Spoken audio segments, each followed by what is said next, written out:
إن الحمد لله نحمده ونستعينه ونستغفره ونعوذ بالله من شرور أنفسنا ومن سيئات أعمالنا.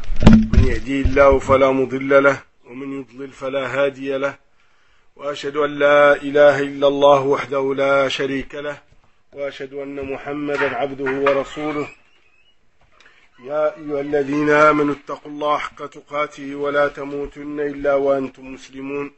يا أيها الناس اتقوا ربكم الذي خلقكم من نفس واحدة وخلق منها زوجها وبث منهما رجالا كثيرا ونساء، واتقوا الله الذي تساءلون به والأرحام إن الله كان عليكم رقيبا.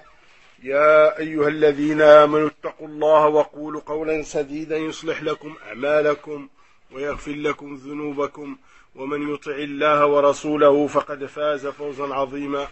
أما بعد، فإن أصدق الحديث كلام الله، وخير الهدي هدي محمد صلى الله عليه وآله وسلم، وشر الأمور محدثاتها، وكل محدثة بدعة، وكل بدعة ضلالة، وكل ضلالة في النار. ثم أما بعد، إخوة الإسلام، فهذا مجلسنا الأول حول دراسة ما يتعلق بعشر ذي الحجة وأيام التشريق. Frère Allah Azza wa Jalla, notre première rencontre autour de l'étude de ce qui concerne les 10 jours de Dhul Hijjah et les jours du Tashriq, Inch'Allah.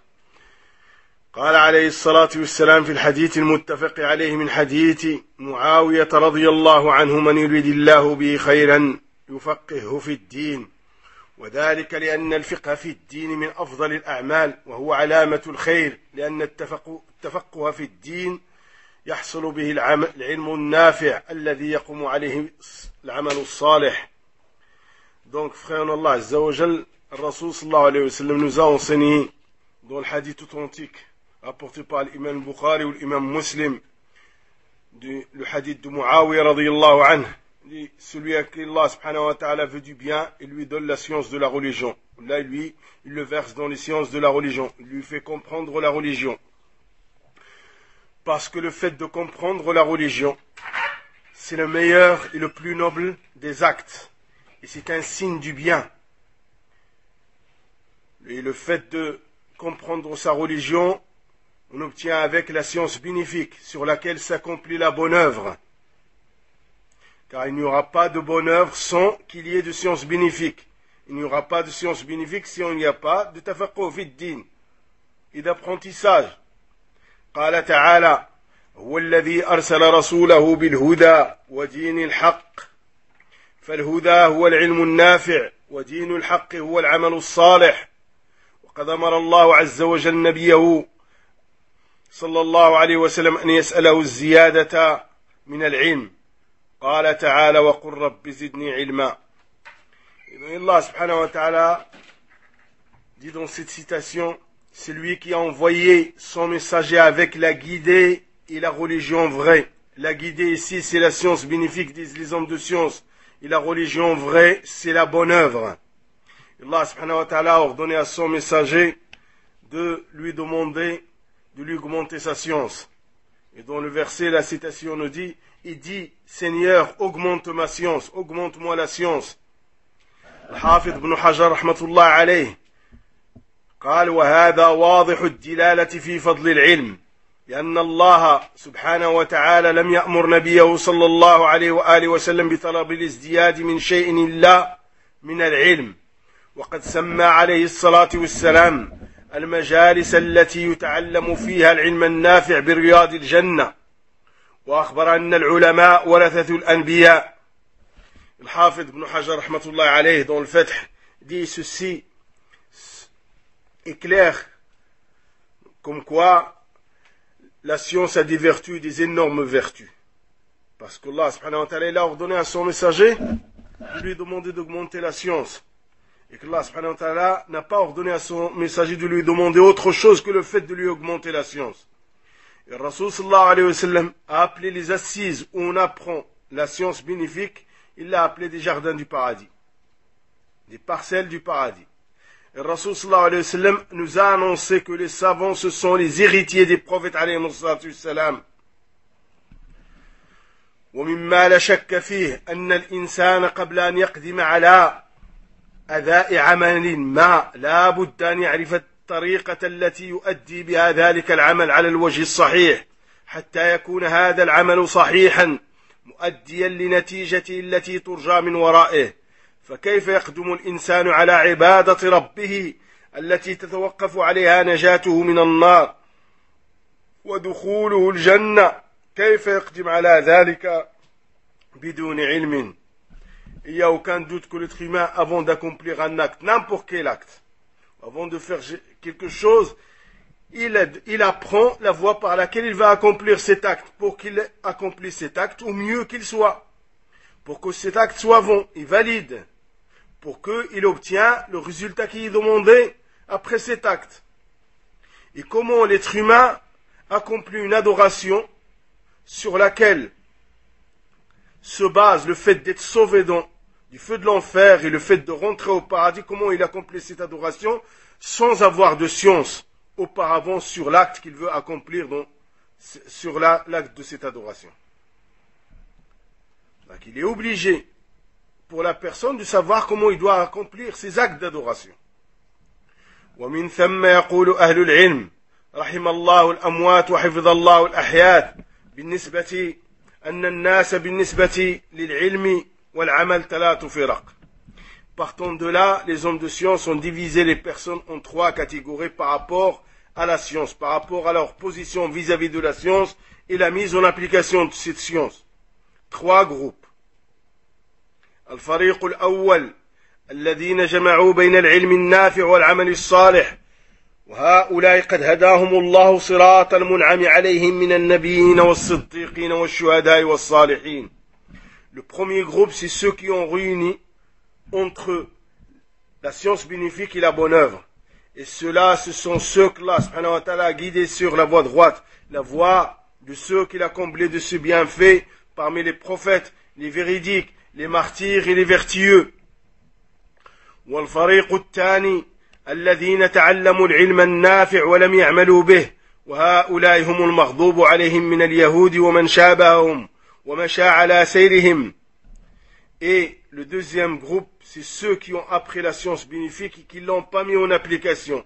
Et ceux-là, ce sont ceux qui ont encouru la colère d'Allah Azza wa Jalla et à leur tête les juifs et ceux qui suivent leur chemin. والفريق الثالث الذين يعملون بلا علم وهؤلاء هم أهل الضلال من نصارى ومن شاكلهم وسار على ضربهم من جهال هذه الأمة. Et le troisième groupe, c'est ceux qui mettent en application sans preuve et sans science. Et ceux-là, ce sont les gens de l'égarement. Et à leur tête, il y a les Nasara, il y a les chrétiens, et ceux qui suivent leur chemin et qui agissent de la même sorte qu'eux. ولذا قال غير واحد من سلف هذه الأمة من فسد من علمائنا فبه شبه من اليهود ومن فسد من عبادنا ففيه شبه بالنصارى. C'est pour ça que plus d'un de nos plusieurs d'Allah alayhim ont dit ceux qui sont mauvais parmi les savants de cette communauté, ils ont une caractéristique, ils ont cette caractéristique du juif. Et ceux qui sont mauvais parmi les adorateurs et les mystiques ont cette caractéristique du chrétien. وهذه الفرق الثلاث يشملها قوله عز وجل في سورة الفاتحة التي نقرأها في كل ركعة من صلاتنا اهدنا الصراط المستقيم صراط الذين أنعمت عليهم غير المغضوب عليهم ولا الضالين. Et ces trois groupes sont contenus dans Surat al-Fatiha que nous lisons dans chaque rak'at de notre prière. Et où nous faisons cette demande, guide-nous sur la voie droite, la voie de ceux que tu as comblés de tes bienfaits, et non la voie, et non ceux qui ont encouru ta colère ou les égarés, et non la voie aussi des égarés. فالله عز وجل فرض علينا أن نقرأ بهذه السورة في كل صلواتنا فرضها ونفلها، وفرض علينا أن ندعو بهذا الدعاء ونتعوذ من طريق أهل هذه الصفات. ففرضية هذه السورة في جميع الصلوات لاشتمالها على أسرار منها ترسيخ العقيدة الصحيحة في نفس المسلم وترسيخ التوحيد الخالص بتقسيماته الثلاث ومنها كذلك دعاء الرب عز وجل بهذا الدعاء العظيم، وهو أن يوفقنا لسلوك طريق أصحاب العلم النافع والعمل الصالح الذي هو طريق النجاة في الدنيا والآخرة، وأن يجنبنا طريق الهالكين الذين فرطوا في العلم النافع والعمل الصالح. Donc l'obligation de cette sourate de Fatiha dans toutes les prières, parce qu'il contient un certain secret. Et parmi ces secrets, c'est le fait d'ancrer la aqidah authentique dans le cœur de la personne, dans le cœur du musulman. Et aussi d'ancrer en lui le monothéisme pur avec ses trois formes. Le monothéisme de l'adoration, le monothéisme des noms et des attributs, et le monothéisme de la seigneurie. Et dans cette sourate, il y a ce dua, ce noble dua et ce géant dua, dans lequel on demande que Allah subhanahu wa ta'ala puisse nous faciliter la voie droite, puisse nous accomplir sur cette voie droite, la voie des hommes de science, la voie de ceux qui ont la science bénéfique et ceux qui accomplissent la bonne œuvre. Car c'est le chemin pour être sauvé dans ce bas monde et dans le delà. Et on lui demande aussi de nous épargner et de nous faire éviter la voie de ceux qui ont péri. Parmi ceux qui ont négligé la science, ils l'ont mis de côté. Hein? Et ils n'ont pas accompli la bonne œuvre. فلنعلم أيها الإخوة في الله هداني الله وإياكم إلى العلم النافع والعمل الصالح أن العلم النافع إنما مستمده الكتاب والسنة بفهم سلف هذه الأمة رضوان الله عليهم. وعندما نقول سلف هذه الأمة نعني به صحابة رسول الله صلى الله عليه وسلم وتابعهم ومن تبعهم بإحسان ليوم الدين. Donc, il faut savoir, frère en Allah, Azza wa Jal, qu'Allah subhanahu wa ta'ala nous guide tous vers la science bénéfique, il nous facilite cette science, qu'il nous guide vers le fait d'accomplir la bonne œuvre, que la science bénéfique, sa source est tout simplement le livre d'Allah Azza wa Jal, l'authentique de la sunna de son prophète alayhi salam, avec la compréhension de nos plusieurs d'Allah alayhim. Et quand on dit la compréhension, les plusieurs d'Allah alayhim, cela veut dire les compagnons du prophète alayhi salam et ceux qui les suivent à la perfection jusqu'à la fin des temps. لما لأن الله قال في حقهم والسابقون الأولون من المهاجرين والأنصار والذين اتبعوهم بإحسان رضي الله عنهم ورضوا عنه. وقال عز وجل فإن آمنوا بمثل ما آمنتم به فقد اهتدوا وإن تولوا فإنما هم في شقاق فسيكفيكهم الله وهو السميع العليم. وقال عز وجل ومن يشاقق الرسول من بعد ما تبين له الهدى ويتبع غير سبيل المؤمنين نوله ما تولى ونصله جهنم وساءت مصيرا. Pourquoi? Parce que demander à Allah Azza wa Jal d'être sur cette voie droite, il prend le livre d'Allah Azza wa Jal et l'authentique de la sunna du prophète alayhi salam avec la compréhension du plusieurs d'Allah alim, parce que les preuves sont nombreuses, que ce soit dans la parole d'Allah Azza wa Jal ou là dans l'authentique de la sunna du prophète alayhi salam. Il y a des citations qui nous disent ceci. Et les premiers qui ont accouru parmi les muhajiroun et parmi les ansar et ceux qui les suivent à la perfection. Donc les premiers parmi les muhajiroun et les ansar, ce sont les compagnons du prophète alayhi salam. Il y a une catégorie qui est les muhajiroun qui ont quitté la Mecque vers Médine, et il y a les ansar qui les ont accueillis à Médine, et il reste une troisième catégorie pour être sauvés. Et ceux-là, ils sont sauvés sans exception, sans condition. Et les autres doivent les suivre à la perfection pour avoir l'agrément d'Allah Azza wa Jal. Donc il nous reste à nous tous à les suivre tout simplement à la perfection pour arriver à l'agrément d'Allah Azza wa Jal. Dans une autre citation, ici, ils croient en ce que vous croyez, ils sont guidés. Il est évident que les hommes de science ont pris le sens général de ce verset. Si on croit en la même chose en laquelle ont cru les compagnons et ceux qui les suivent à la perfection, ben on est sur la guidée. Et s'ils détournent, ils ont pris une autre voie, Allah subhanahu wa ta'ala va s'occuper d'eux.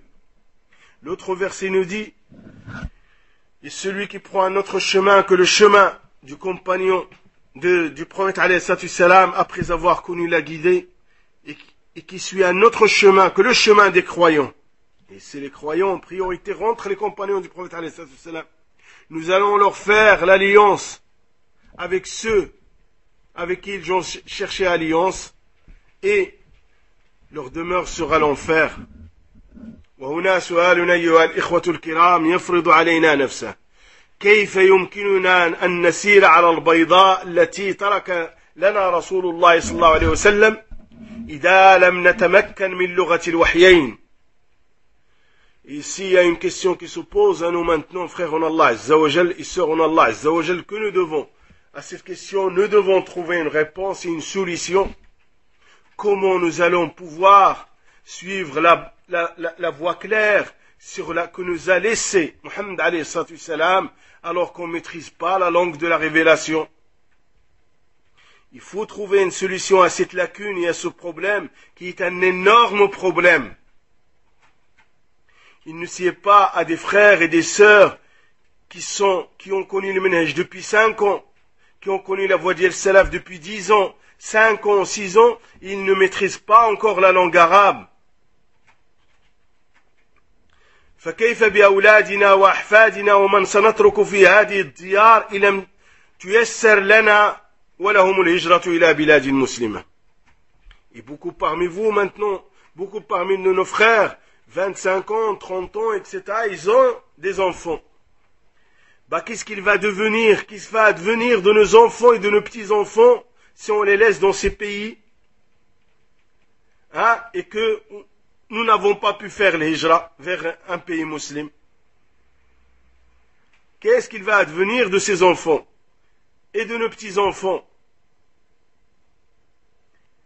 حان الوقت لكي نستيقظ فمسؤوليتنا أمام الله لا تقف فقط عند شرائنا الحلال وذبحنا على الطريقة الإسلامية، هذا مطلوب وواجب، ولا تقف فقط عند بنائنا للمساجد فهذا كذلك مطلوب وواجب علينا، ولا تقف عند فتح المراكز فهذا واجب علينا. Il est temps de se réveiller. Notre responsabilité devant Allah Azza wa Jalla est énorme. Et notre responsabilité ne s'arrête pas tout simplement devant le fait d'acheter le licite et d'égorger selon la loi islamique. Ceci est obligatoire et il est demandé. Et nos devoirs ne s'arrêtent pas tout simplement devant le fait de construire des mosquées ou d'ouvrir des centres. Ceci est demandé, il est obligatoire. Notre responsabilité est beaucoup plus grande que tout ça. Le jour où on sera devant Allah Azza wa Jal, nous devons répondre de notre responsabilité. وينبغي لنا أن نتذكر أن الله سيحاسبنا على رعايتنا على رعيتنا وعلى تربيتهم، ولنستحضر أمام أعين الحديث الصحيح كلكم راع وكلكم مسؤول عن رعيته، فإذا علمنا أننا سنسأل عن رعيتنا فهل أعددنا للسؤال جوابا، لأنه يوم لقاء الله لا بد من الإجابة على كل سؤال. Et il est de notre devoir de se rappeler qu'Allah subhanahu wa ta'ala va nous juger par rapport à ceux qu'il a mis sous notre tutelle. Est-ce que nous avons accompli le devoir d'Allah Azza wa Jal vis-à-vis de ceux qui sont sous notre tutelle? Est-ce que nous les avons éduqués comme il se doit, comme le veut Allah Azza wa Jal? Et comme l'a enseigné le prophète alayhi salam, il faut que nous ayons présent à notre esprit le hadith authentique qui dit « Vous êtes tous des bergers et vous êtes tous responsables de votre troupeau. » Et quand on sait la question va être posée, la question nous sera posée pour nous, pour ceux qui sont sous notre tutelle, est-ce que nous avons préparé une réponse pour cette question? Car le jour de la rencontre d'Allah Azza wa Jal, il faut la réponse. Et la réponse se fait ici. Remplir notre devoir ici. S'acquitter de nos devoirs ici. هل هيأنا لهذه الذرية وسائل التعليم الموالمة لهم ولدينهم هل وفرنا لهم من يعلمهم؟ فهذا من واجبنا في هذه البلدان، ومن واجبنا نحن أن نتعلم. Donc, est-ce que nous avons préparé, ou nous avons préparé les personnes qui vont enseigner à nos enfants la religion? Est-ce que nous avons donné les moyens à ces personnes pour enseigner la religion comme il se doit à nos enfants et leur enseigner la voie de leur prophète, alayhi salam, etc. Est-ce que nous l'avons fait aussi? Est-ce que nous avons appris la langue de notre religion? Et est-ce que nous avons appris notre religion? Et est-ce que nous avons appris la sunna de notre prophète, alayhi salam, pour aussi remplir notre devoir? فالحمد لله المساجد موجودة، ولكن السؤال: هل المساجد والمراكز الموجودة تقوم بالمهمة التي وجدت لأجلها؟ لأن رسالة المسجد ليست الجدران، أو رسالة المركز ليست الجدران فقط، ولكن رسالة المسجد وخاصة في هذه الديار تعليم العلم النافع. فهذا الأثر الصحيح عن فاروق هذه الأمة الخليفة الثاني، عندما عمر بن الخطاب رضي الله عنه عندما أمر البناء ببناء المسجد قال له: لا تصفر ولا تحمر، ولكن ما يقين الناس البرد والحر، يعني يكفيك ما يتقي به الناس من البرد والحر حال صلاتهم وحال تعلمهم. Donc la louange est à Allah Azza wa Jal. Les mosquées existent. Et dans certains cas, les mosquées ont 30 ans, 40 ans, etc. Mais est-ce que ces mosquées remplissent réellement la fonction pour laquelle qu'ils doivent remplir, surtout dans ces pays qui ne sont pas musulmans? Est-ce que dans ces mosquées il y a la propagation de la science, et dans les centres qui existent aussi, est-ce que ces centres remplissent leur fonction? Parce que le centre, la mosquée n'est pas voulu pour le mur. Le centre et la mosquée, ici on parle de centre, on ne parle pas de centre social, on parle de centre islamique. Est-ce qu'ils remplissent leur fonction? Il y a un message, le message de la mosquée, le message du centre islamique, c'est d'enseigner la science bénéfique, c'est d'enseigner la langue arabe, l'authentique de la sunna du prophète, alayhi salam, d'apprendre aux gens le Coran. Ça, c'est le message. Ça, c'est la fonction principale, surtout dans ce pays, de ce genre de pays qui ne sont pas des pays de l'islam. Voici un athar, une parole authentique du Omar ibn Khattab radiyallahu ta'ala anhu, quand il a ordonné aux maçons de construire la mosquée. Quand le maçon a commencé, sa main a commencé un peu à aller trop loin, il a voulu faire des couleurs, il lui a dit: ne jaunis pas et ne rougis pas, c'est-à-dire pas de couleur, pas d'embellissement, mais tout simplement fais en sorte que les gens soient protégés du froid et de la chaleur. Ça veut dire, protège les gens du froid et de la chaleur pour qu'ils puissent être à l'aise dans leur prière et dans leur apprentissage, etc. Le but, c'est pas le mur en lui-même, ni l'embellissement des murs. Le but, c'est le message qui sort de ces lieux. فالتعليم من الأمور الواجبة علينا، والعلم فريضة على كل مسلم، فيما هو فرض عين وفيما هو فرض كفاية، فيجب علينا أن نتعلم ما هو فرض عين علينا وأن نعلمه أولادنا. Donc, l'enseignement, l'apprentissage, c'est quelque chose d'obligatoire pour nous. Et la science, c'est quelque chose d'obligatoire pour chaque musulman et musulmane. Et il y a des obligations qui sont individuelles, tout un chacun doit les savoir pour accomplir son adoration. Et il y a des choses qui sont du domaine du collectif, c'est-à-dire des obligations collectives. Quand un certain nombre de personnes accomplissent ce devoir collectif, les autres, ils ne tombent pas dans le péché. Point final. Mais le plus essentiel et le plus important, c'est d'accomplir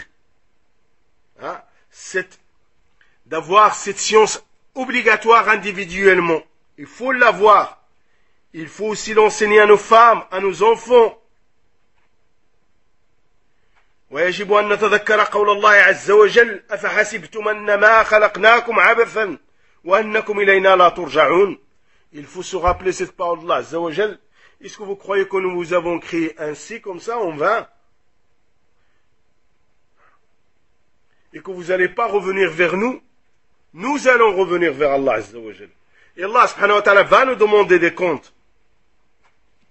ورأس مال المسلم في هذه الدنيا وقت قصير أنفاس محدودة وأيام معدودة فمن استثمر تلك اللحظات والساعات في خير فطوبى له وحسن مآب ومن أضاعها وفرط فيها فقد خسر زمنا لا يعود إليه أبدا. Et le capital du musulman dans ce bas monde est un laps de temps qui est très court. Peu de jours. Quelques années, il vit, il quitte ce monde. Celui qui utilise ce temps que Allah subhanahu wa ta'ala lui a donné dans l'apprentissage du bien, bonté pour lui et une bonne fin l'attend. Et celui qui néglige ce capital qui est le temps et qui le gaspille, il a perdu quelque chose qui ne va plus jamais lui revenir. Il a perdu quelque chose qui ne va plus jamais lui revenir. Et subhanallah, réfléchissons un petit peu. Combien de temps nous donnons à notre religion, à l'apprentissage de la langue? Dans notre journée, on a 24 heures. 8 heures, le tiers, on le passe. Ce qui est normal, c'est naturel. On est créé comme ça. Il faut ce repos du corps. 8 heures, des fois même plus. Pour ceux qui travaillent, certaines personnes travaillent 8 heures, d'autres travaillent jusqu'à 10 heures. Qu'est-ce qui reste? Il reste un petit tiers, un peu plus d'un tiers ou là un peu moins d'un tiers. Il y a les courses, il y a ceci, il y a les factures, il y a l'administration. Réfléchissons. Combien on donne pour l'apprentissage de notre langue? Combien on donne pour l'apprentissage de notre religion? Il faut revenir à la réalité. Il faut être conscient de la situation. Il ne faut pas se laisser berner par le shaitan. إخوة الإسلام يجب علينا أن نتعلم وأن نعلم من استرعانا الله إياه وأن نضاعف الجهود خاصة ونحن في هذه الديار. Frère Allah Azza wa Jal, il est obligatoire pour nous d'apprendre et de faire apprendre à ceux qui sont sous notre tutelle et d'augmenter nos efforts dans ce sens-là, surtout en étant résident dans ce genre de pays dont la religion n'est pas l'islam.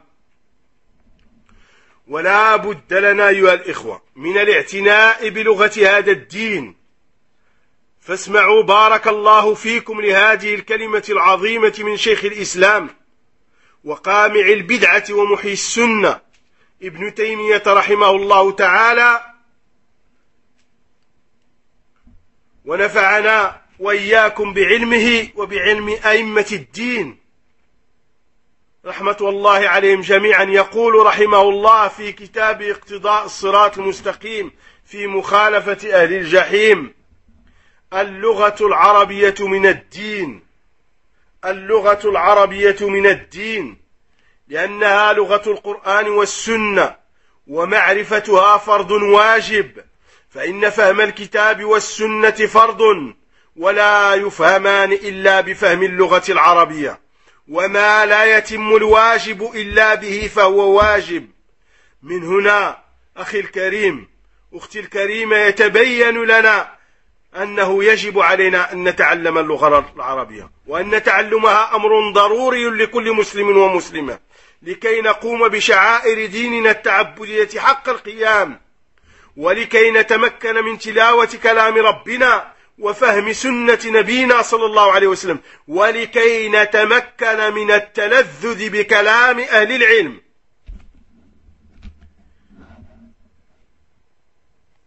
Partons de là, frères en Allah Azza wa Jal et sœurs en Allah Azza wa Jal, il est obligatoire pour nous de s'occuper de la langue de cette religion. Il est obligatoire pour nous d'apprendre la langue de cette religion. Il est obligatoire de doubler d'efforts pour l'apprentissage de la langue de cette religion. Écoutez qu'Allah subhanahu wa ta'ala nous bénisse cette noble parole et cette grande parole du Cheikh l'Islam Ibn Taymiyyah rahmatullah alayh, l'exterminateur des innovations et l'homme qui faisait vivre la sunna à son époque, rahimahullah ta'ala. Qu'Allah subhanahu wa ta'ala nous fasse profiter de sa science et de la science des imams de cette communauté.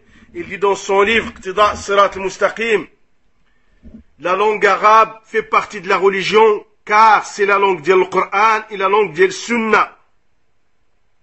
Et le fait de la connaître est une obligation. Car comprendre la parole d'Allah et l'authentique de la Sunna du prophète alayhi salatu wassalam est obligatoire. Et on ne saurait les comprendre sans la langue arabe. Et il ramène une règle chez l'Usuliyin qui dit la chose avec laquelle on arrive à une obligation devient elle-même une obligation. Ici, il est obligatoire de comprendre la parole d'Allah Azza wa Jal, l'authentique de la Sunna du prophète alayhi salatu wassalam. Pour ce faire, il faut la langue arabe. Donc la langue arabe, son apprentissage devient obligatoire. Partons de la frère en Allah Azza wa Jal et sœur en Allah Azza wa Jal, pas clair qu'il est obligatoire pour nous de doubler d'efforts, d'apprendre la langue arabe, et que l'apprentissage de la langue arabe est une nécessité, est une obligation pour chaque musulman et chaque musulmane, pour qu'on puisse accomplir les emblèmes de cette religion et nos adorations comme il se doit, et pour qu'on puisse lire comme il se doit la parole d'Allah Azza wa Jal, et pour qu'on puisse comprendre l'authentique de la Sunna du prophète alayhi salatu wassalam, et pour qu'on puisse prendre plaisir aux paroles des hommes des sciences quand on lit leurs livres.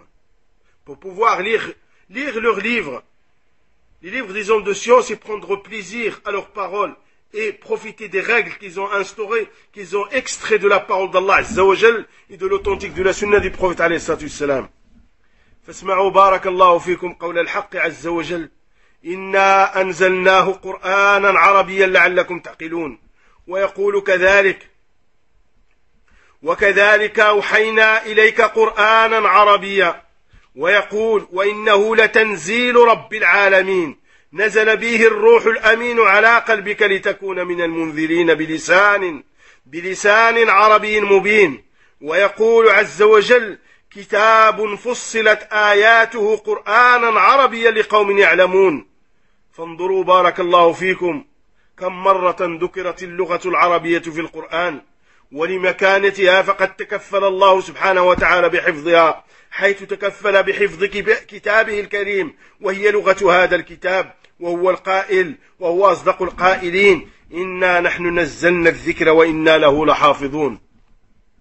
Mon frère en Allah Azza wa Jal et sœur en Allah Azza wa Jal, écoutez parole d'Allah Azza wa Jal en ce qui concerne la langue arabe. Dans cette citation, il est dit nous l'avons descendu en Coran arabe. Peut-être vous allez raisonner dans un autre verset, et ainsi nous t'avons révélé un Coran arabe. Dans l'autre verset, c'est une révélation des seigneurs des mondes. L'ange Jibril est descendu avec sur ton cœur pour que tu sois un avertisseur avec une langue arabe claire. Et dans l'autre verset, un livre dont les versets sont détaillés. Et c'est une lecture, c'est un Coran arabe pour des gens qui savent. Qu'Allah subhanahu wa ta'ala nous protège, frère en Allah Azza wa Jal et sœur en Allah Azza wa Jal. Allez-y dans le Coran et regardez combien de fois la langue arabe est citée dans le Coran. Ceci te prouve la place de cette langue. Et Allah subhanahu wa ta'ala a protégé cette langue. Et c'est lui qui l'a protégée parce que c'est lui qui a dit sa parole est la plus vraie, et la plus véridique. Nous avons descendu la révélation et nous la protégeons. Et il est évident que la langue de cette révélation, c'est la langue arabe. Combien les ennemis d'Allah Azza wa Jal ont essayé d'éloigner, et ils continuent encore de faire des efforts pour éloigner la communauté de la langue arabe. Il y a eu des dictionnaires qui ont été créés de différents dialectes. Il est même dans certaines universités au nord de la France où on enseigne le dialecte marocain ou là, le dialecte libanais, etc. Et maintenant, il y a une grande campagne contre le fait de refaire vivre les langues berbères à travers l'Afrique du Nord. Tout ceci pour anéantir la langue arabe. Mais Allah subhanahu wa ta'ala protège cette langue. Et Allah subhanahu wa ta'ala a voulu pour cette langue les hautes sphères de l'élévation et de l'honneur. Et il a fait que ce soit la langue de sa dernière révélation et de son dernier messager alayhi salatu wassalam. Regardez, est-ce que l'espagnol et l'italien et le français n'ont pas les mêmes racines? Regardez ce qui est arrivé. Un espagnol maintenant ne peut plus comprendre un italien. Et l'italien ne comprend pas un espagnol et le français ainsi de suite. Mais par Allah, que je me lève avec le même papier que je suis en train de vous lire maintenant, que j'arrive à Karachi ou à Marrakech ou là en Égypte, il est la même chose, tout le monde me comprend. Et c'est un défi de la langue arabe. Et ceci doit être le leitmotiv pour nous pousser encore plus à s'occuper de cette langue et à lui donner l'importance et à l'apprendre. فمن واجبنا إخوة الإسلام أن يكون علمنا صحيحا وأن نتعلم ما يستقيم به ديننا من عقيدة وطهارة وصلاة وصوم وحج إذا أردنا الحج وزكاة إذا كان عندنا ما يزكى وكذلك نتعلم من أحكام المعاملات ما نحتاج إليه لنأخذ منها ما أباح الله لنا ونتجنب ما حرم الله علينا ليكون كسبنا حلالا وطعامنا حلالا حتى نكون مجاب الدعوة. كل ذلك مما تمس الحاجة إلى تعلمه وهو ميسور بإذن الله متى صحت عزيمتنا وصلحت نيتنا. Donc il est de notre devoir, frère en Allah Azza wa Jal, que notre science soit authentique et qu'on apprenne de notre religion ce qui va faire que nous soyons droits et que nous accomplissions notre religion comme il se doit. En ce qui concerne notre dogme, nos croyances, que ce soit la purification, la prière, le jeûne. Si nous allons faire le pèlerinage, il faut apprendre les rites du pèlerinage. Si nous avons le quota pour sortir zakat, nous devons apprendre qu'est-ce qu'il faut sortir, à qui il faut la donner. Et nous devons apprendre aussi ce qui concerne les transactions pour ne pas tomber dans ce qui est dans une transaction haram. Et pour éviter tout ce que Allah subhanahu wa ta'ala fait illicite, pour que notre gain soit halal, soit licite, et pour que notre nourriture soit halal, et pour que nous soyons, que Allah subhanahu wa ta'ala existe notre dua. Parce que Allah subhanahu wa ta'ala n'existe pas de dua de personnes qui sont nourries de haram, et qui sont vêtues de haram. Et tout ça, on a besoin de l'apprendre. Et tout ça est facile pour ceux que Allah subhanahu wa ta'ala l'a facilité. Quand on a la ferme résolution et quand notre attention est bonne, la voie est facile. Allah subhanahu wa ta'ala facilite. فكلكم إخوة الإسلام تعلمون أن البيوت يجب أن تؤتى من أبوابها وكذلك تعلم هذا الدين فعلم هذا الدين دين والعلم دين ولذا قال أئمتنا رحمهم الله إن هذا العلم دين فانظروا عمن تأخذون دينكم. وكان رضوان الله عليهم إذا رحلوا إلى شيخ يتعلمون عنه كانوا قبل أن يجلسوا إليه ينظرون إلى سمته وينظرون إلى صلاته إذا كان يوافقان ما نصت عليه السنة فإذا كان كذلك جلسوا إليه وإلا ارتحلوا. كان هذا الميزان عندهم السنة وتطبيقها. Tous, vous savez, frères en Allah Azza wa Jal, que pour rentrer dans une maison, il faut passer par la porte. Il est obligatoire de passer par la porte. Tu ne passes pas par la terrasse, ni par les fenêtres. Il en est de même pour apprendre cette religion. Il faut passer par la voie qui amène vers l'apprentissage de cette religion. Car la science de cette religion, elle-même, c'est une religion. C'est pour ça certains de nos imams, comme Ibn Sirin, Abdullah ibn Mubarak et autres, parmi nos plusieurs d'Allah alim, ont dit que la science de cette religion est une religion elle-même. Regardez chez qui vous la prenez. Ça ne s'apprend pas chez n'importe qui. Le babouchier ou là le cordonnier ne va pas t'apprendre la biographie du prophète alayhi salam. Hein? Le plombier ne va pas t'apprendre usul fiqh. Subhanallah. Quand on veut arracher une dent, on ne va pas chez le maréchal Ferrand. Hein? On va chez le dentiste. Quand on a mal au cœur, on s'adresse au cardiologue. Ben, la même chose pour ta religion, fais ainsi. Dirige-toi vers qui de droit. Et respecte, comme tu respectes les spécialités dans ce bas monde, tu dois les respecter pour ta religion aussi, Akhal Islam, parce qu'il envoie du paradis et de l'enfer, il envoie des ambiguïtés et des erreurs et de l'égarement. Et nos plusieurs d'Allah alayhim faisaient beaucoup de voyages pour apprendre cette religion. Et leur voyage n'est pas comme le voyage maintenant. Maintenant, tu montes dans l'avion, on vient te servir des rafraîchissements, l'avion est climatisé, il peut faire ce qu'il peut faire dehors, toi tu es tranquille. Plusieurs d'Allah alayhim, ils faisaient des milliers de kilomètres, les tempêtes de sable, les scorpions, les venins, les brigands sur la route, etc.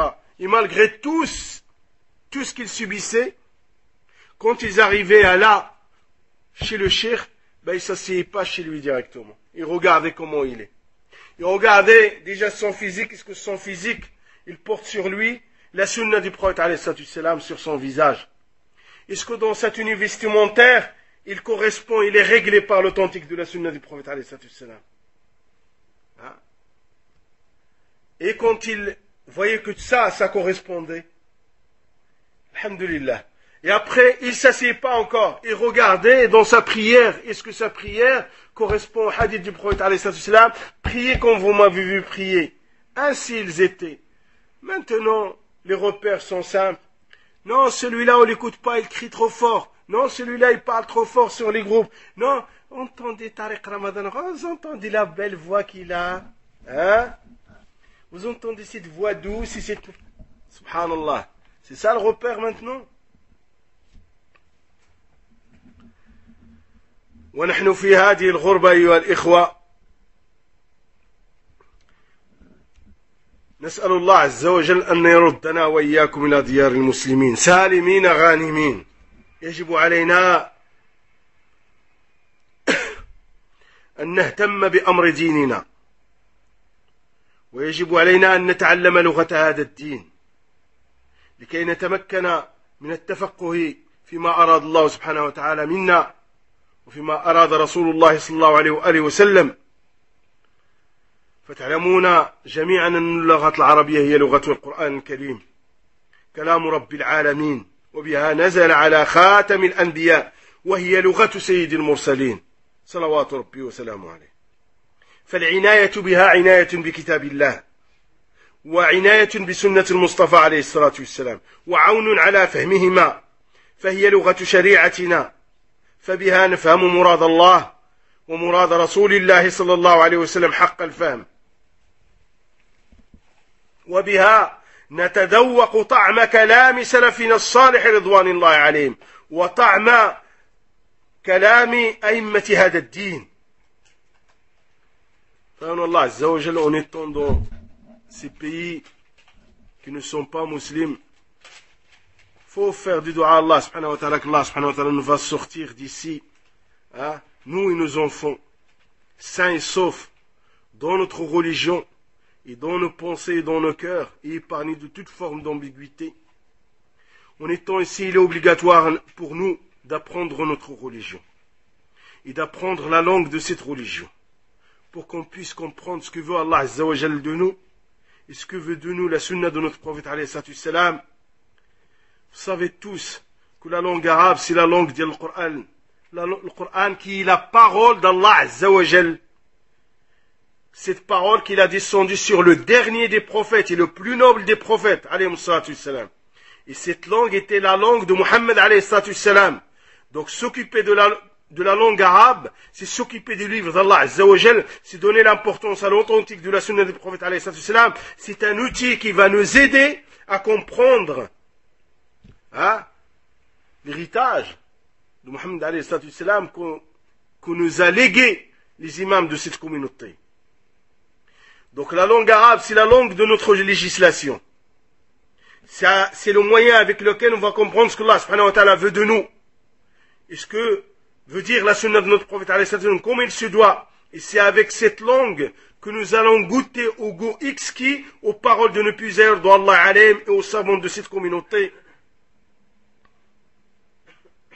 فحينما يدعو العلماء إلى اللغة العربية إنما يدعون إلى لغة آخر وحي سماوي ويدعون إلى لغة كتاب الله الذي جعله الله مهيمنا على جميع الكتب ودفاعهم وتكلهم عن اللغة العربية لا ينطلق من قومية ولا عصبية ولا وطنية بل دفاعهم وكلامهم عن لغة كلام ربنا ولغة نبينا صلى الله عليه وسلم التي شيدت بها حضارتنا الماضية.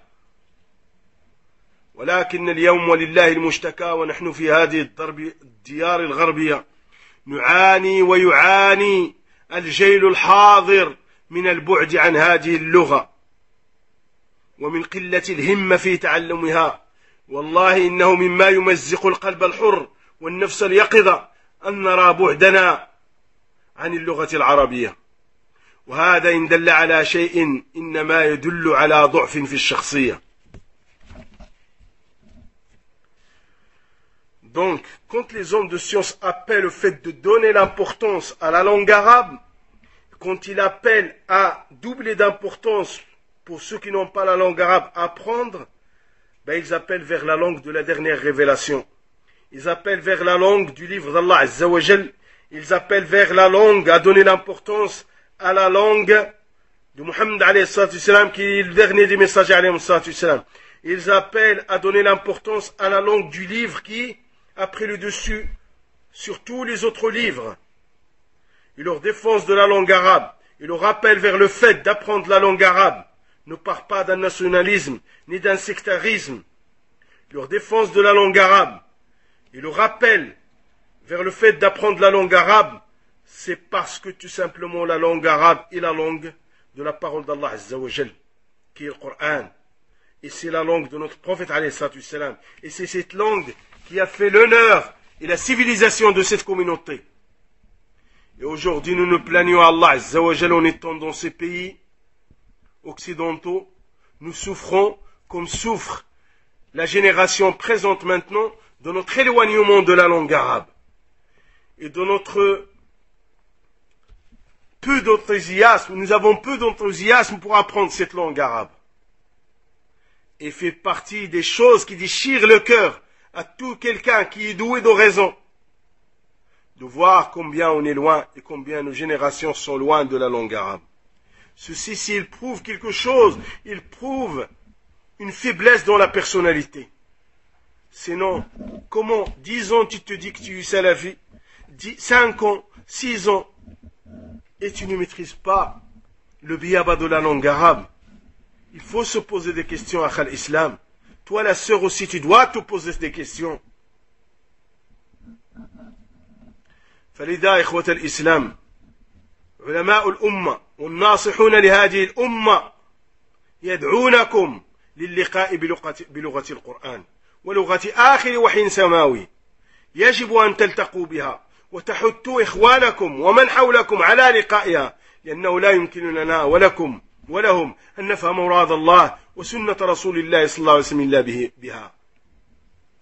Frère Allah Azza wa Jal, c'est pour ça que les hommes de science nous appellent, ils nous incitent à aller à la rencontre de la langue du Coran, à aller à la rencontre et à l'apprentissage de la langue de la dernière révélation, à aller et à doubler d'efforts pour apprendre cette langue, et d'inciter vos frères et ceux qui sont autour de vous à rencontrer cette langue et à apprendre cette langue. Parce qu'on ne saurait réellement comprendre ce que veut Allah Azza wa Jalla de nous et ce que nous enseigne, nous ordonne la sunna du prophète alayhi salam qu'en utilisant ce moyen qui est la langue arabe.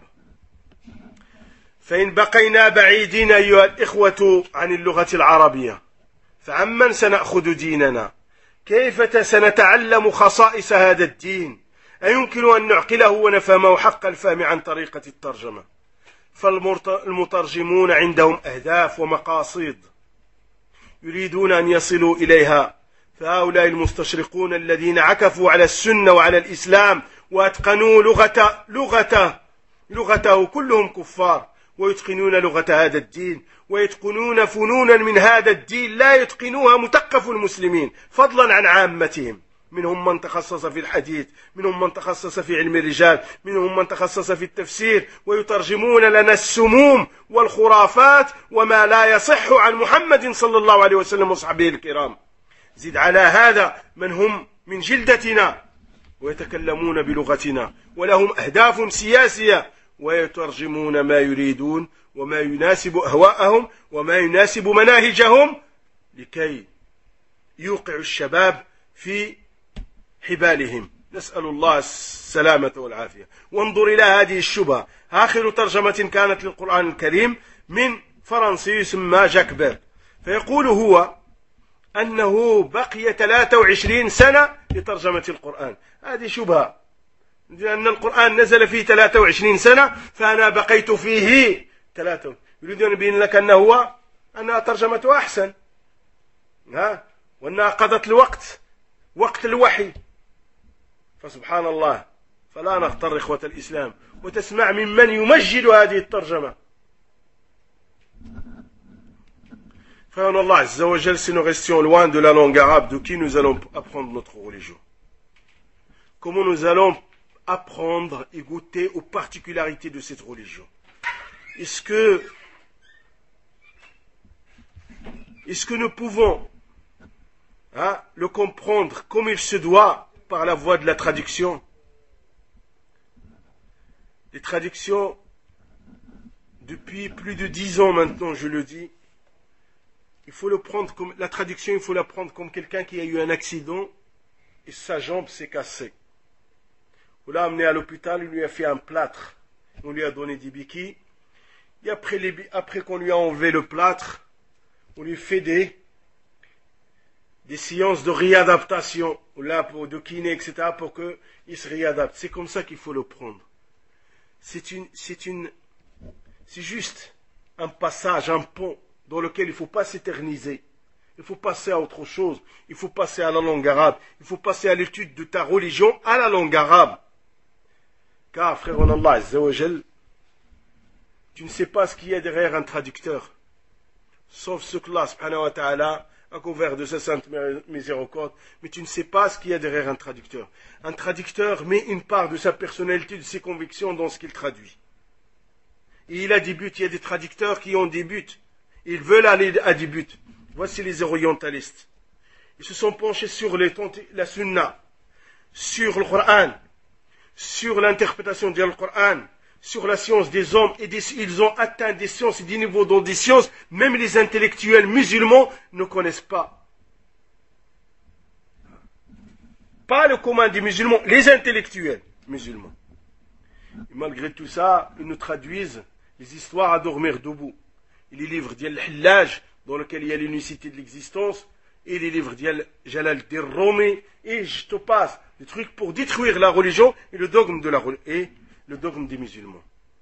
Ils nous traduisent des choses qui sont avenantes et qui sont même honteux d'attribuer à notre prophète alayhi salam et à ses compagnons. Et voici une énorme ambiguïté de ces dernières années. Il y a Jacques Berg qui a traduit le Coran. Il dit qu'il a passé 23 ans à la traduction du Coran. C'est une chouba parce que le Coran il a été révélé en 23 ans. Donc il est comme s'il est en train de te dire que j'ai passé le temps de la révélation, je l'ai passé. Ça veut dire que ma traduction est bonne. Et beaucoup de gens défendent cette traduction. Subhanallah. Certains frères téléphonent à certains en France et lui demandent certains trucs pour sa religion. Une fois, de chez moi ça s'est passé. Le mec, je dis téléphone-lui pour savoir est-ce que c'est vrai ce qu'il dit ça ou pas. Il prend le téléphone chez Ada Hassan Kusset. Il dit Akhi, on m'a dit, moi je suis au travail, je travaille sur une chaîne, mais je ne peux pas faire le Maghrib à l'heure, je ne peux pas faire l'Asr à l'heure, je ne peux pas faire ceci, cela, etc. Mais on m'a dit qu'on peut faire la prière avec ses yeux. C'est-à-dire, on m'a dit qu'on peut regrouper les prières. On m'a dit aussi qu'on peut faire la prière avec les yeux. Ouais, tu peux regrouper les prières, ça, hein. Mais après, il lui a dit, mais tu peux, tout en vissant les vis de ta Peugeot, faire ta prière avec tes yeux. Yallah. Subhanallah. D'où tu l'as eu? Comment? Regardez jusqu'où. Tout simplement pour la facilité. Facilité quoi? La facilité, elle est dans ce que Allah subhanahu wa ta'ala a dit. والواقع يدل على هذا فإذا تمعنت ما يعرض وما يباع في المكتبات من الكتب الدينية باللغات الأجنبية سواء الفرنسية وغيرها وجدت أن معظم ما ترجم لإبناء هذه الأمة كتب التصوف والمتصوفة والزندقة والمتزندقة وكتب الخرافات والطعن في أصحاب النبي صلى الله عليه وسلم وزوجاته رضوان الله عليهم. Et la réalité sur le terrain prouve tout ça. Quand tu regardes dans les librairies ce que tu vois sur les librairies, ce qui a été traduit. Dans la majorité des librairies, sauf ceux que là, on ne dit pas qu'il y a, pas depuis à peu près 5-6 ans maintenant, il y a un certain éveil chez les frères salafis qui commencent à traduire des bons livres. Et il y a des bonnes traductions. Mais on les compte par rapport à ce qu'il y a, à ce qui existe sur le terrain, c'est peu de choses. Il y a une marée de livres qui t'amènent vers des ambiguïtés. Il y a une marée des livres dans lesquels il y a des histoires à dormir debout sur le prophète et sur ses compagnons. Il y a une marée de livres, il y a le mysticisme, il y a l'aqidah, le hulul, l'unicité de l'existence, etc. Et il y a une marée de livres qui parlent mal sur les femmes du prophète sur les compagnons du prophète وزد على هؤلاء المستشرقين من هم وزد على المستشرقين من هم من جلدتنا ويتكلمون لغتنا ولكن ترعرعوا في أحضان الاستشراق وشربوا من مائي وأصبحوا يلقنونه لإخوانهم من أبناء هذه الأمة وشباب هذه الأمة يتلقونه بدون معارضة أو تردد تحت معيار الانفتاح والاجتهاد والاندماجية في عالم الواقع والعنصرة. Rajoute à côté des orientalistes qu'ils ont fait, ceux qui sont de la même race que nous et qui parlent la langue du Coran et qui la maîtrisent, mais ils ont passé un laps de temps dans les girondes des orientalistes. Et ils ont étudié dans les universités où on sait les orientalistes. Ils ont été des mamelles de ces orientalistes, du poison chez ces orientalistes. Et maintenant, ils le propagent dans la communauté. Les orientalistes n'ont plus rien à faire. Il y a d'autres qui s'appellent Mohammed, Abdullah, Aziz, etc., qui le font à leur place. Hein? Et ceux de notre communauté acceptent parce que ça vient de Hassan Hussein, parce que ça vient de Tariq, parce que ça vient de... Hein? J'en passe. Ils l'acceptent, sans hésitation. Et tout ceci sous est couvert de l'étendard, l'ouverture, l'intégration, plutôt la désintégration, l'effort d'interprétation, vivre son monde, etc. فنسأل الله سبحانه وتعالى أن يحفظنا وإياكم. فبعد هذه المقدمة إخوة الإسلام يحسن بنا ونحن نستقبل العشر الأوائل من ذي الحجة ونحن كذلك نستقبل نهاية هذا العام الهجري أن نتذكر أمورا وأن هذا التاريخ الهجري كيف وضعه المسلمون وما هي عناية ما هي عنايتهم به في هذه الأيام. Après cette introduction, frère en Allah Azza wa Jal, alors que nous allons bientôt rentrer dans les 10 premières de Dhul Hijjah, il est de notre devoir de savoir comment nous devons comprendre des choses sur Dhul Hijjah, sur les 10 premiers jours de Dhul Hijjah. Et en même temps, après Dhul Hijjah, après les 10 jours, nous allons accueillir la fin de l'année de l'Hégire. Et avec ces deux occasions, il faut qu'on se rappelle des choses. Cette datation de l'Hégire, comment il a été posé par les musulmans? Et maintenant, c'est quoi l'importance que donnent les musulmans à la date de l'hégire.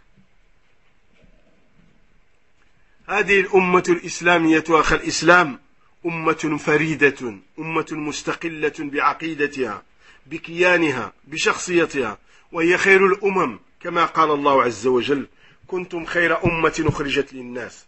فالأمة الإسلامية خير أمة أخرجت للناس بما تأمرون بالمعروف وتنهون عن المنكر وتؤمنون بالله. Frère, Allah Azza wa Jal, cette communauté de l'islam est une communauté unique. C'est une communauté indépendante dans ses croyances, dans sa personnalité. Il est la meilleure des communautés. Ainsi l'a décrété Allah Azza wa Jal. Vous êtes la meilleure des communautés qui existent dans les gens.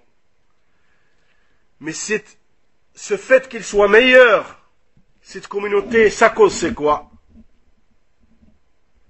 Ils ordonnent le bien, ils interdisent le mal et ils croient en Allah Azza wa Jal.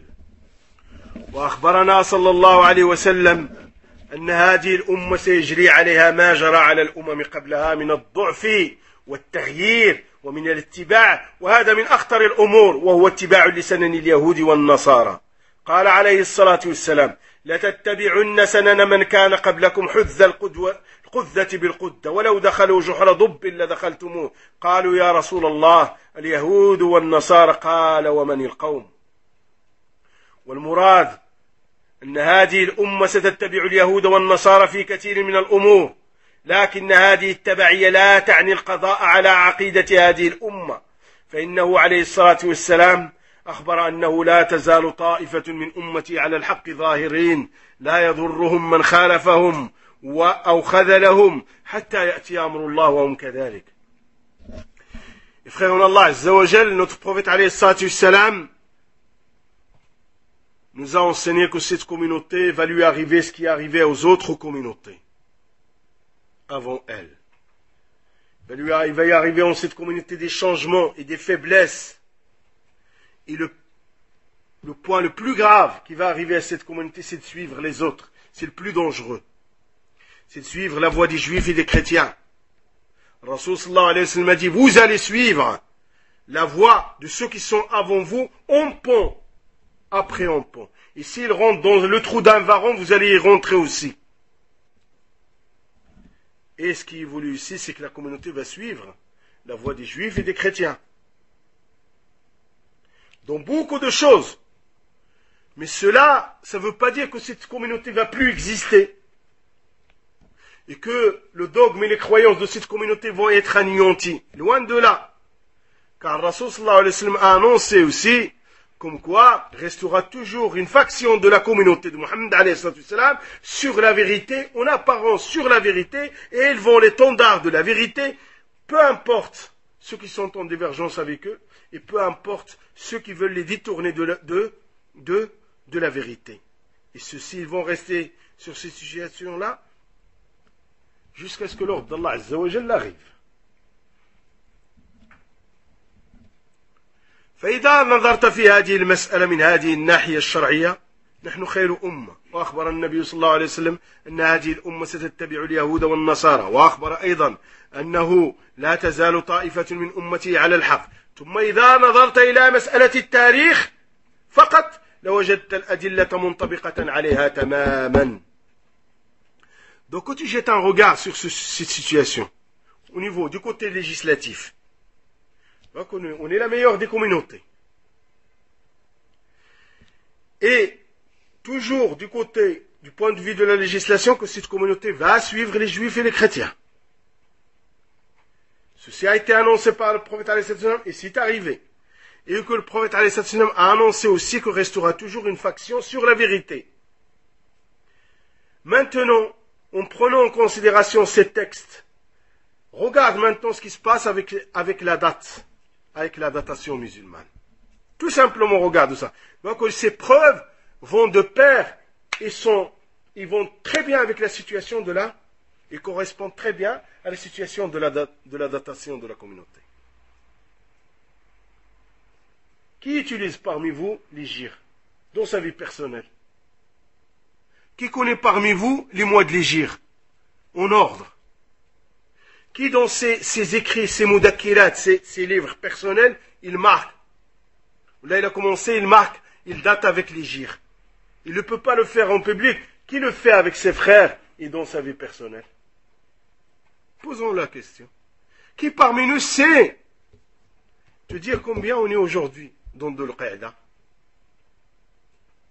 Hein? فالمسلمون يا إخوة الإسلام لهم تاريخهم الخاص بهم. تاريخ صنعه أمير المؤمنين عمر رضي الله عنه فاروق هذه الأمة، وهذا اسم على مسمى، وذلك في سنة 16 أو 17 للهجرة. جمع رضي الله عنه الصحابة واستشارهم في وضع تاريخ تؤرخ به الرسائل وتؤرخ به الأحداث، واتفق رأيهم على وضع تاريخ لهذه الأمة. وعليكم السلام. ثم تشاوروا من أين يبدأون، من أي سنة تكون انطلاقتهم.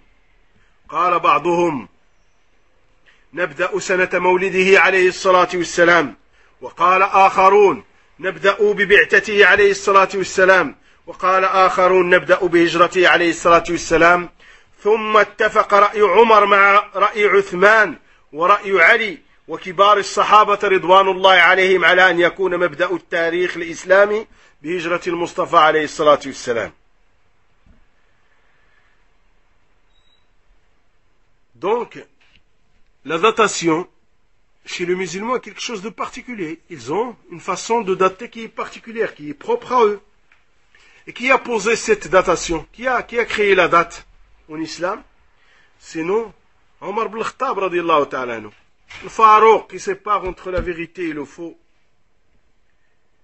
Au l'an 16 ou au l'an 17 de l'Hégire, il a réuni les compagnons du prophète alayhi salam, les grands compagnons du prophète alayhi salam, et il a fait une concertation avec eux pour créer une date pour la communauté de l'islam, pour qu'on puisse le marquer sur les lettres et sur les messages, etc. Leur opinion était unanime, comme quoi il faut une date pour la communauté de l'islam. Ils se sont concertés comment? D'où ils vont commencer maintenant? De quelle année ils vont commencer? Certains ont dit on commence à la naissance du prophète alayhi salam. D'autres ont dit on commence tout simplement au moment de l'envoi de Mohammed alayhi salam quand il a reçu la révélation. D'autres ont dit on commence par l'hégire du prophète alayhi salam. Et l'opinion de Omar ibn Khattab, de Ali, de Uthman et des grands parmi les compagnons, leur opinion s'est posée sur le fait de prendre comme date le point de départ, l'année de l'hégire de Mohammed alayhi salam.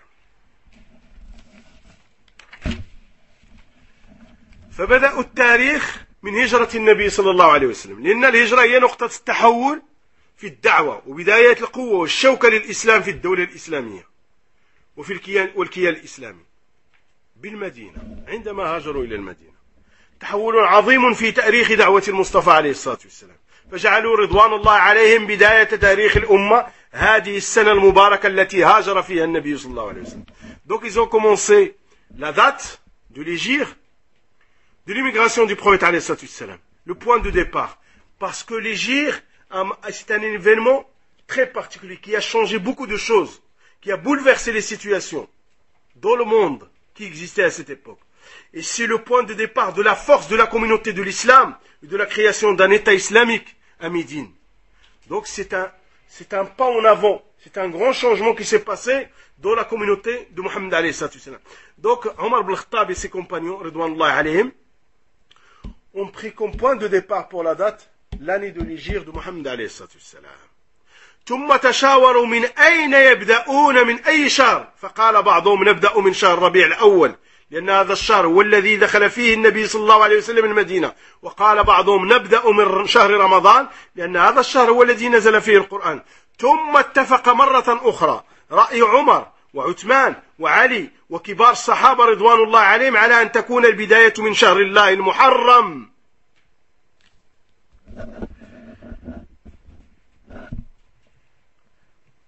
Et ils se sont concertés encore une deuxième fois.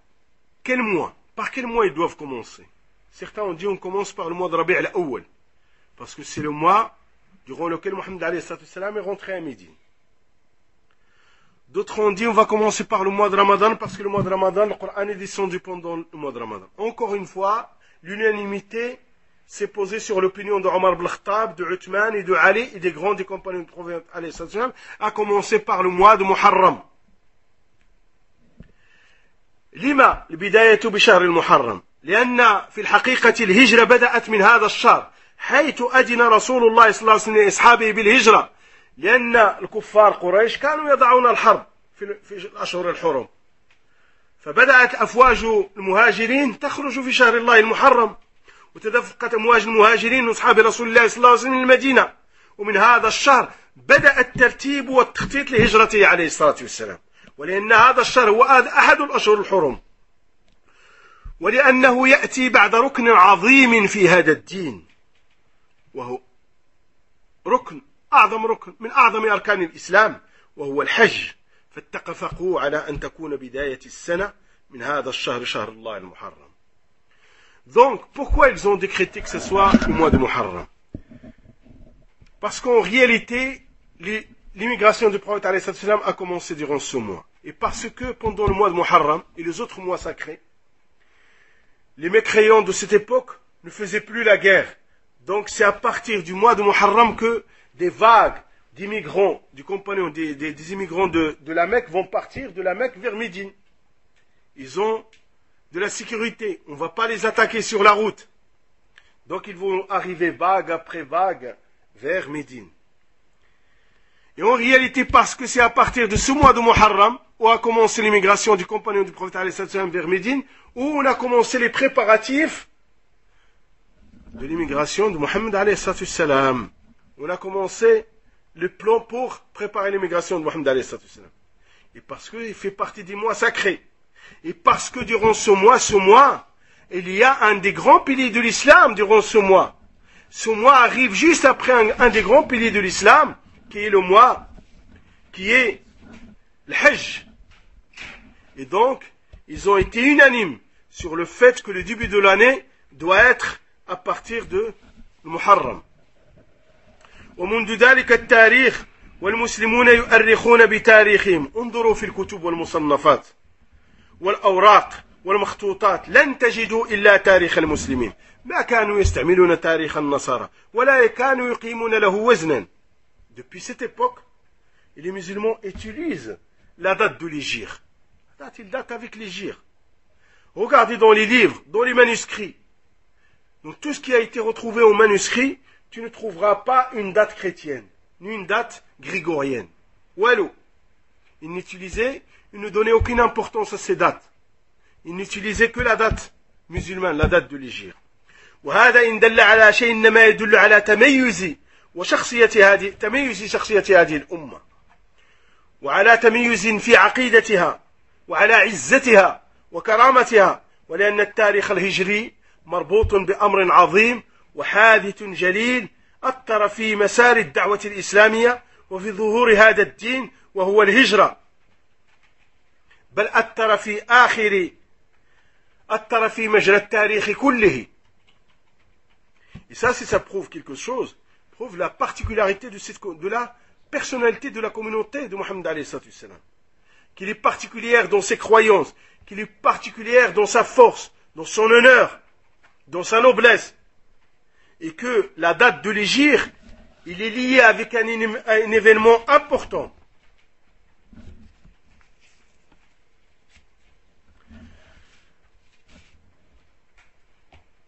Et que l'hégire, il est lié avec un événement important. Un événement qui a changé le déroulement de l'histoire. Et qui a eu un impact sur l'histoire, pas tout simplement l'histoire du monde musulman, ou là de l'Orient, un impact, une influence sur l'histoire du monde universel qu'on est à cette époque. ثم لما دخل النصارى إلى بلاد الإسلام واستعمروا بلاد المسلمين من الهند إلى بلاد المغرب أكثر بلاد المسلمين وقعت في أيدي هؤلاء الصليبيين وبقوا فيها عشرات السنين بل في بعضها مئات السنين غيروا كثيرا من الأمور ومن الأمور التي مسخ هؤلاء التاريخ فوضعوا جانبا تاريخ المسلمين لأنهم يحكمون هذه البلدان الإسلامية وما سلمت منهم إلا بقع يسيرة. فهذا الاحتلال الصليبي غير أمورا ومحى أمورا، ومن بين هذه الأمور التأريخ بتأريخ الهجرة، لكي يقطع الفرع عن أصله ولكي ينسى الفرع أصله. Et quand les chrétiens, plutôt les croisés, sont rentrés dans le pays de l'islam, ils les ont colonisés, de l'Inde jusqu'au Maghreb, beaucoup de pays sont tombés sous la tutelle de ces croisés. Certains pays sont restés une dizaine d'années, d'autres une centaine d'années, d'autres plus, d'autres moins. Et ces croisés ont changé beaucoup de choses. Ces colonisateurs ont changé beaucoup de choses. Et parmi les choses qu'ils ont changées, ils ont mis de côté la datation de l'hégire. Ils ont utilisé leur datation à eux. Peu de terres ont été épargnées de ces colonisations. Et parmi les choses qu'ils ont changées, justement, la datation de l'hégire, pour couper la branche de sa base, pour faire d'elle ce qu'ils veulent. والمسلمون بدأوا يؤرخون بتاريخ الصليبيين، وانتشر هذا وظهر، ومع الأسف حتى بعد رحيل ما يسمى بالاستعمار كذبا وزورا، بل هو في الحقيقة استخراب عظيم، استخراب للعقيدة، استخراب للسلوك، استخراب للتراث، استخراب للاقتصاد، استخراب للتراث.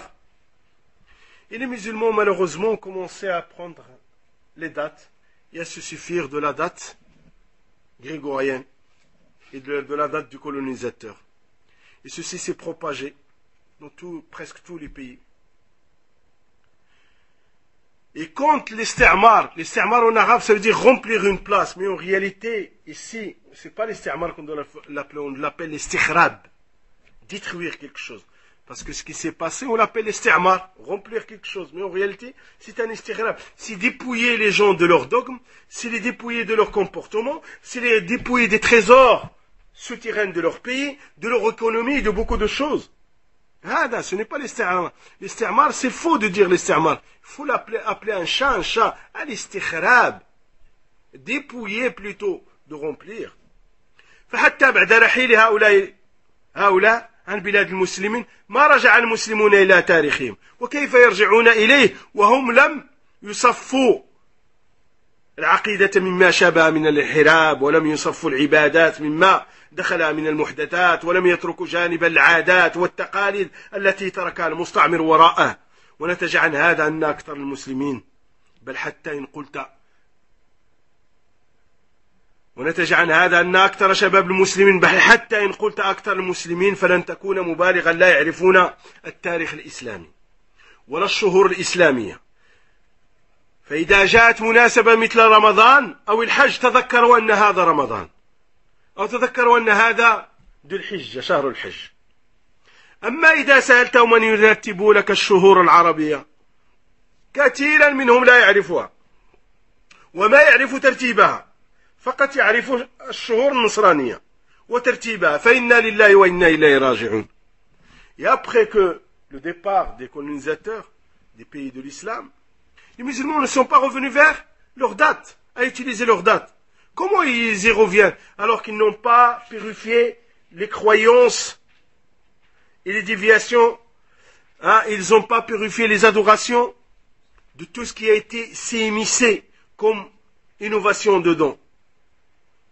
Et ils n'ont pas laissé de côté les coutumes et les habitudes et les traditions qu'a laissé le colonisateur derrière lui.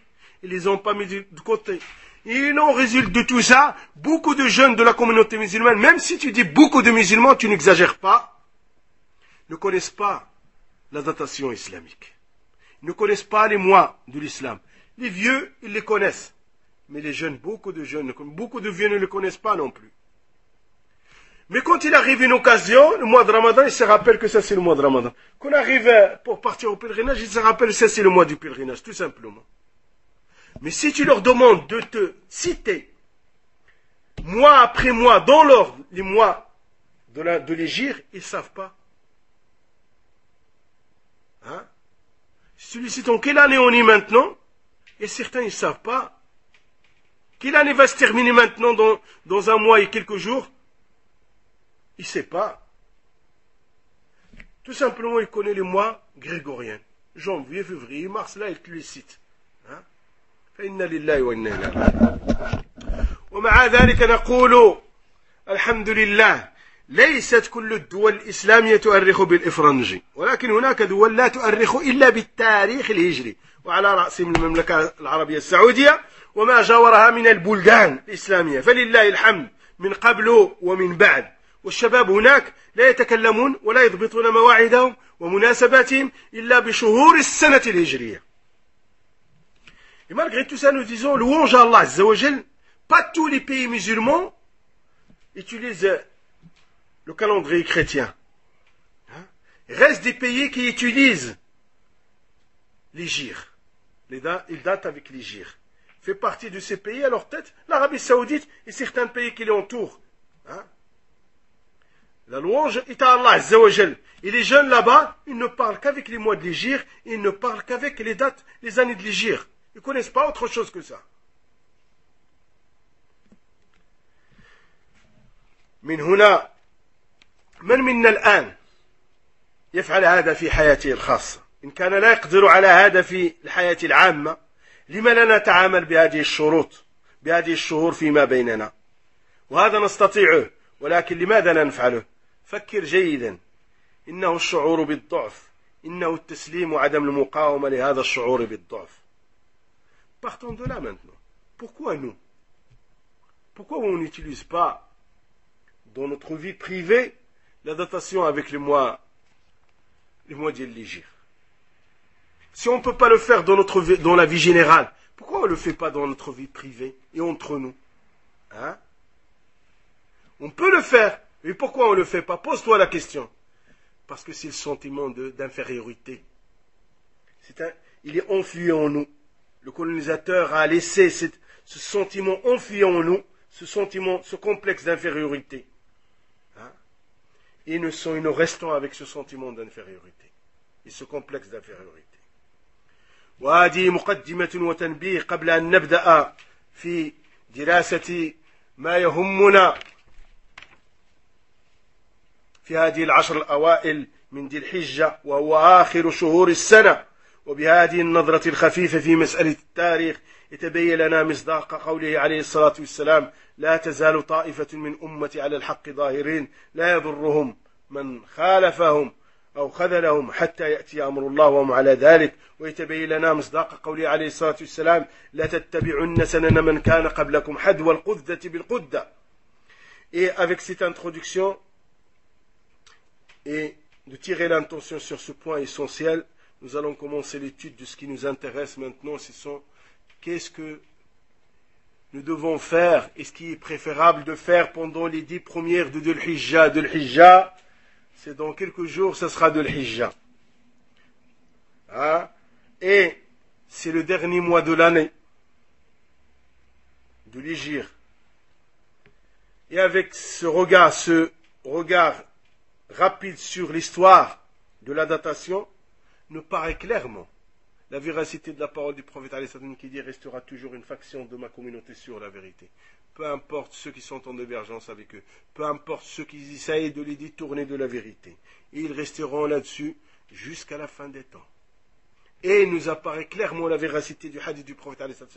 Vous allez suivre la voie de ceux qui sont passés avant vous, empont par empont.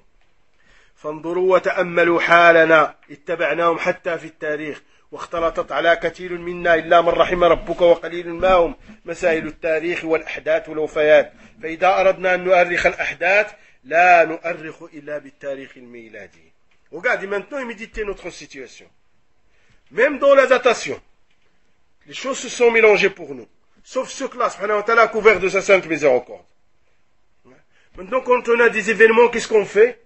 On les date avec l'ère chrétien. C'est tout.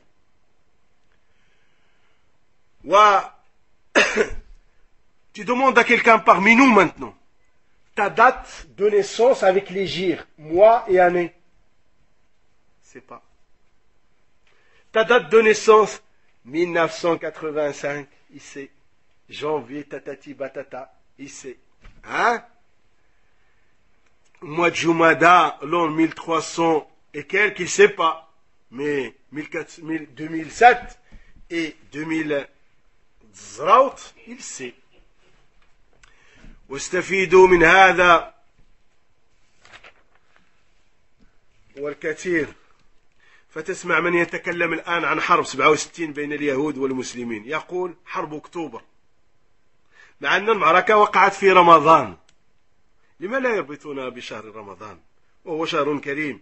وقعت فيه معركة بدر، وفتحت فيه مكة، وقعت فيه معارك خالدة في الإسلام لا زلنا نعتز بها. وفي هذه المعركة التي كسر المسلمون فيها اليهود ما يربطونها برمضان، فإنا لله وإنا إليه راجعون، يربطونها بحرب أكتوبر. والأمثلة كثيرة. من منا يكتب في مذكرته الخاصة بالتاريخ الهجري أو إلى إخوانه والتاريخ يكون هجري. Donc, et quand tu entends même maintenant, tu as des exemples, même certains événements dans la communauté contemporaine. Il y a eu la guerre de 67. Cette guerre a eu lieu au mois d'octobre. Et les musulmans ont donné une leçon aux juifs pendant cette guerre. Et cette guerre, on dit d'elle la guerre d'octobre 67. Pourtant, il a eu lieu au mois de Ramadan. Pourquoi on ne la lit pas avec le mois de Ramadan? Hein? Ou pas? La guerre d'octobre. La guerre d'octobre 67. Alors que le mois de Ramadan est un noble mois, durant lequel il y a eu la bataille de Badr, il y a eu la conquête de la Mecque, il y a eu plusieurs batailles durant le mois de Ramadan. وظهر في الناس وهو مرتبط بالتاريخ التهنئة بالعام الميلادي. وتسمع البعض يقول للآخر كل عام وأنتم بخير، وهذه ما تنبغي حتى في العام الهجري، إنما التهنئة تكون في العيدين. هذا الذي ورثناه عن سلف هذه الأمة وعن علمائها. أما التهنئة بالعام الجديد فهذه ورثناها عن النصارى وهي من خصائصهم، واجب على المسلم أن يبتعد عما هو من خصائصهم. Et il est apparu aussi, et ceci est lié avec les dates, le fait de se féliciter, de se dire bonne année. Hein? Maintenant tu les entends, pauvres musulmans à la fin de l'année, hein? Bonne année 2008, bonne année 2007. Hein? Et ça, tu n'as même pas le droit de le faire pour l'année de l'Hégire. Comment le faire pour une autre année? Car le fait de se féliciter, il se fait que pour l'Eid, pour la fête, comme nous allons le voir, que pour l'Eid al-Adha et l'Eid al-Fitr, tout simplement. Les deux fêtes, les deux grandes fêtes musulmanes. Et c'est ce que nous avons hérité de nos plusieurs d'Allah alayhim. Et c'est ce que nous avons hérité des hommes de science. Donc le fait de se féliciter pour une nouvelle année, ceci c'est un héritage des chrétiens. Et ça fait partie de leur particularité. Et il nous est demandé de ne pas utiliser leur particularité. فالذي يريد النجاة واتباع الصراط المستقيم لا ينبغي أن تصدر منه هذه التهاني لأنها تشبه بمن أمرنا بمخالفتهم، وهنا أمر مهم ونحن في آخر هذه السنة الهجرية. يجب أن نتأمل في عمرنا وأن نتذكر ونراجع أنفسنا ونحاسب كيف نصدر تهاني على 355 يوما لا ندري هل ما عملنا فيها، عملنا فيها مقبول أم مردود. وهذه الأيام تدنينا من أجلنا ومن الموت ومن لقاء الله عز وجل، فكيف نهنئ أنفسنا بذهابها؟ Donc celui qui veut être sauvé, il veut suivre la rectitude, il ne faut pas que de lui il sorte ce genre de félicitations, bonne année, bonne santé, etc. Il faut qu'il arrête. Car ceci, c'est une ressemblance avec ceux avec lesquels Allah subhanahu wa ta'ala il nous a ordonné d'être différents d'eux. On est particulier. Et ça, c'est très important. Surtout, nous, on arrive vers la fin de l'année de l'Hégire. Hein? Il faut qu'on médite sur notre vie. Il faut qu'on médite sur notre vie. Il faut qu'on fasse des révisions avec nous-mêmes. Comment on peut se féliciter pour 355 jours qui sont passés? Là, Nassim, il n'est pas d'accord. Il dit 365. Là, dans l'année de l'Hégire, c'est 350. Il y a une différence. Hein? Tu vois, il n'est pas d'accord déjà. Hein? 355 jours, on ne sait même pas ce que nous avons fait. Est-ce que c'est accepté min Allah ou là c'est rejeté? Et on se félicite pour ça. On se félicite pour une année qui vient de passer, qui nous pousse, hein, vers notre tombe. et vers notre but final, vers la résurrection, etc. جاء في حديث صححه إمام السنة وأسدها العلامة الشيخ ناصر رحمة الله عليه في صحيح الجامع اغتنم 5 قبل 5. أي يجب على الإنسان أن يغتنم، أن تغتنم، لأنك سوف تموت وسوف تحاسب، والله سيسألك عن هذه ال5. فإن كان كذلك وهو كذلك فلماذا الغفلة؟ لماذا الإعراض ونحن ميتون ومحاسبون ومجازون عن أعمالنا؟ اغتنم 5 قبل 5، حياتك قبل موتك، وصحتك قبل سقمك، وفراغك قبل شغلك، وشبابك قبل هرمك، وغناك قبل فقرك. يجب أن تغتنم هذه.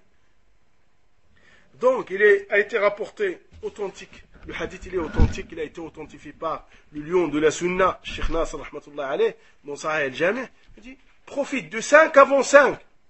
Puisque dans ce bas monde, tu vas mourir. Il faut que tu profites de ces 5. Il faut que tu prends comme butin ces 5. Parce que tu vas mourir. Et si tu meurs, des comptes, tu dois rendre des comptes. Et Allah subhanahu wa ta'ala va te poser des questions. Et si on est ainsi, et si c'est ainsi, pourquoi cette insouciance? Pourquoi se détourner alors qu'on sait qu'on va mourir et qu'on va être récompensé pour ce que nous avons fait? Le Rasul sallallahu alayhi wa sallam a dit, prends comme butin 5 avant 5. Ta vie avant ta mort. Profite de ta vie avant que tu sois mort. Œuvre dans le bon sens. Profite de ta santé avant que tu sois malade, avant que tu n'aies plus de santé, que tu n'aies plus bouger. Fais des choses que tu peux maintenant, alors que demain tu ne pourras pas. Peut-être que paralysé ou autre, tu ne peux pas faire certaines choses. Maintenant, tu n'es pas préoccupé, tu n'as pas de travail, tu n'as rien. Occupe ton temps à l'apprentissage. À l'apprentissage de ta religion, à l'apprentissage, parce que demain tu vas avoir la femme, les enfants, etc. Tu n'auras plus le temps. Ta jeunesse parce que la jeunesse, t'as de la force, t'as de l'énergie. Il faut l'utiliser dans le bon sens. Mais quand après tu dépasses la 40-50 ans, ben ça fait. Même ta mémoire commence à faiblir, etc., etc. Si tu es fortuné, profite de ta fortune avant que tu sois pauvre. Mais profite dans le bon sens, pas dans le libertinage. Là, devrait dans le bon sens et de faire les œuvres que Allah subhanahu wa ta'ala aime et agrée. الآن أخي اغتنم هذه الحياة قبل الموت، اغتنم الآن وأنت صحيح، اغتنم هذه الصحة قبل المرض وأنت الآن شاب، اغتنم هذه المرحلة. الآن أنت مرحلة القوة، مرحلة النشاط، قبل أن تتقدم بك السن وتضعف، وكذلك أنت ربما أنك متفرغ، فاغتنم فراغك هذا قبل أن يأتيك الشغل، ولا سيما الذين يريدون طلب العلم يجب عليهم أن لا يضيعوا الوقت. الآن وأنتم متفرغون وتتمتعون بالصحة وأذهانكم صافية، استغلوا هذا في تعلم اللغة العربية وحفظ ما تيسر من كتاب الله وصحيح سنة المصطفى عليه الصلاة والسلام وتعلم ما هو فرض عين عليكم. frère, en Allah, il faut que tu profites de ta vie avant la mort. Il faut que tu profites de ta santé avant que tu sois malade. Il faut que tu profites de ta jeunesse. La jeunesse, c'est une période où tu as la force, où tu peux faire beaucoup de choses. Profite de cette jeunesse avant que tu avances dans l'âge et que tu faiblis. Maintenant, tu ne fais rien. Il faut que tu profites, que tu utilises ce temps. Surtout ceux qui veulent apprendre la science. Il faut qu'il utilise son temps où il n'a pas d'occupation maintenant. À l'apprentissage de l'arabe, à l'apprentissage de la parole de Allah, de l'authentique, de la sunna du prophète, et d'apprendre ce qui est obligatoire pour toi, maintenant. Pour tes 24 heures, il faut que tu le maîtrises. L'obligation obligatoire, il faut que tu le maîtrises. Le fard al-aini, il faut que tu l'aies. واستفيدوا من هذا قبل أن يأتي الشغل والزوجة والأولاد وكل هذه الأمور تصرف عن الحفظ وعن التعلم. يقول بعض السلف من تزوج ركب البحر ومن رزق بالأولاد خرقت سفينته. ولعلك الآن عندك شيء من الغنى والسعة، اغتنم ذلك في طاعة الله قبل أن يتغير الحال. نسأل الله سبحانه وتعالى أن يغير أحوالنا من الأحسن إلى الأحسن. Donc tu dois profiter de tout, de ton temps et du temps que tu as avant que tu ne trouves un poste et que tu ne peux plus rien.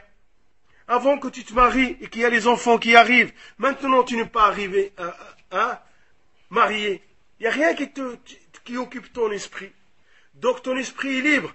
Profite de cette liberté de ton esprit à mémoriser et à maîtriser la langue du Coran et à maîtriser la sunna du prophète alayhi salam. Il y a des puisaïls qui disent, celui qui se marie a pris le large, et celui qui a eu des enfants, son bateau s'est troué. Et tu leur dis de responsabilité, c'est ce que ça veut dire. Hein? Ça amène des trucs. La femme a besoin que tu l'amènes chez le médecin, les enfants sont malades, ceci, cela, il y a plein de trucs. Donc tu n'as plus l'esprit libre. Donc maintenant tu dois profiter. Hein? Si tu es riche, tu as une fortune, profite de cette richesse dans l'obéissance à Allah Azza wa Jal avant que la situation ne change. Et ça, فهذه مقدمة للذكرى والذكرى تنفع المؤمنين وربنا يقول وذكر فإن الذكرى تنفع المؤمنين. أيها الإخوة نحن سنستقبل هذه العشر الأوائل من ذي الحجة. سنتدارس إن شاء الله بعد صلاة العشاء. الدرس يكون معنا الدرس الأول فيما يتعلق بالعشر إن شاء الله. Ça c'est une introduction. Et c'est un rappel. Le rappel fait du bien aux croyants. Il est bénéfique pour le croyant. Allah subhanahu wa ta'ala dit rappel, car le rappel fait du bien aux croyants. Et puisque devant nous arrive le mois de Dhul Hijjah, nous allons commencer à étudier tout ce qui concerne, Inch'Allah, nous allons commencer le premier cours en ce qui concerne ce qu'il faut faire durant les 10 jours de Dhul Hijjah. Après Salat al-Isha, Inch'Allah, on se retrouve ici. Barakallahu fikum, ahsanallahu alaykum, jazakumullahu.